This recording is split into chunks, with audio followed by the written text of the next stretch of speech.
500 pesos whole sa Novo. Mabibili ng 500 pesos sa Novo. Saktong 500 to.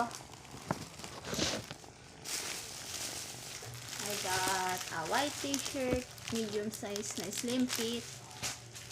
A black t-shirt na slim fit, medium size. A red t-shirt na slim fit, medium size. A blue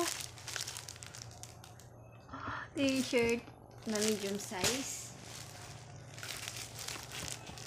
Yellow t-shirt na medium size. 120 ang isa. And then, ito cracker to. Tinapay yata to. Yan. 4 pieces. Isang kulay pula. Isang kulay pink. Isang yellow. Isang blue. Chocolate. Yeah. 10 pesos to pero 5 pesos lang na yung bawat isa. Parang nag-sale yata sila ngayon. Nakakatuwa lang, ang dami mo nabibili sa 500 pag doon ka sa kanila pumunta. Kasi yung resibo ko 500 sinayari sa akin. Ito yung resibo.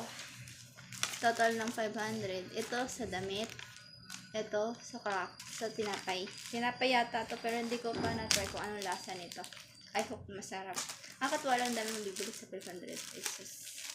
1, 2, 3, 4, 5, 6, 7, 8, 9. Hindi ako nag-a-add. Yung cashier nag-a-add dun. Nakakatuwa lang 500 pesos. 1, 2, 3, 4, 5, 6, 7, 8, 9. 8 to 9 pieces, dami na. Samantalang sa iba, parang isang piraso lang yung 500 mo, no?